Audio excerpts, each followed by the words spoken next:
our panel, who each bring years of expertise on this topic of sex crimes. Sara Ziff is a model turned activist who's behind the Adult Survivors Act, groundbreaking legislation which lifted the statute of limitations in New York and allowed many, many victims to finally seek justice for abuse that might have happened years ago. We also have Robin Sax, a former LA County District Attorney who specializes in prosecuting sex crimes against children. She's also the author of It Happens Every Day Inside the World of a Sex Crimes DA, documenting her 15 years as a prosecutor. Sara, I want to start with you. First of all, I need to echo what Caitlin Becker was just reporting. Reading this indictment, it is unbelievably brutal what these victims say they were subjected to.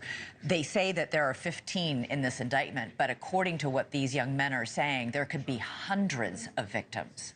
That's right. Yeah, today is a long time coming, and frankly, it doesn't come as a surprise. At the Model Alliance, we have been working to address rampant exploitation and sex trafficking under the guise of modeling work is something that we keep seeing. It sounds like a cliche. Again. Like, I'll give you the casting couch. We used that line in our open because it's just like a Hollywood producer saying, I'll give you a role in my movie if you come over into my office. Same thing was happening with the modeling job, and we see it all the time. Exactly. And I think the highly aspirational nature of this industry, coupled with the lack of regulation, makes it rampant for abuse. All right, Robin, the details in the indictment are deeply disturbing.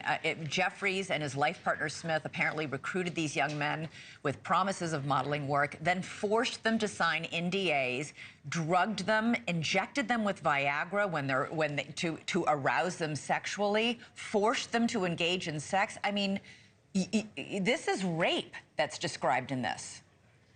These are absolute rape charges, and this is, lack of consent, both by use of drugs, coercive control, duress, all of the aspects of it are there. And right now, what the prosecutors are looking for, and we heard this, is that they are absolutely looking for more victims. I mean, this is the type of case that's just along the lines of P. Diddy and everyone else, Harvey Weinstein, all these other kinds of cases where more victims are very much likely to come forward supporting these allegations. Sara, I was struck by the fact that in the indictment, they say they intentionally lured heterosexual men who immediately said, yeah, no thanks. I have no interest in engaging in homosexual activity with you.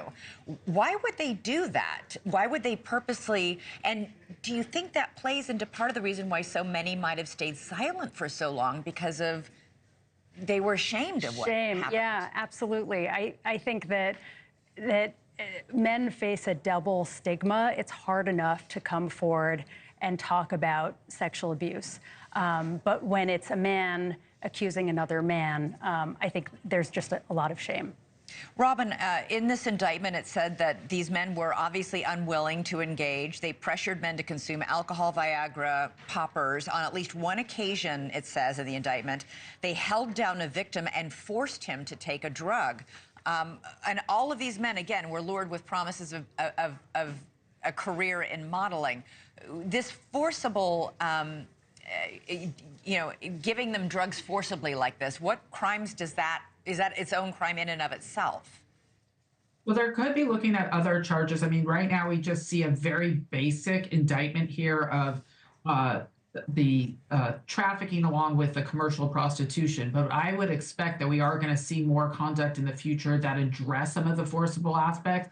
We could also see things like kidnapping or false imprisonment, administering drugs, and many charges can be stacked on to make this an even greater and heftier indictment. And we know that these sex events, Robin, went on for years. It wasn't until that BBC documentary last year aired that really the lid came off. They interviewed several men who'd been victimized. The FBI, as a result of that documentary, began its investigation. Are you surprised that so many of these alleged victims were so quiet for so long? It's not surprising that victims are quiet for so long. I think what the new trend, though, what we're seeing is how the impact of media, whether it's social media, Facebook groups, survivor groups, documentaries, playing a huge role in the criminal justice system. And I do think that when people gather together and you feel that there is support from other victims and you hear the same story time and time again, not only does it help prosecutors see the reality and get corroboration, but there's also some comfort in numbers in breaking these cases open. Thanks so much for watching. Go to joinnn.com to find NewsNation on your television provider.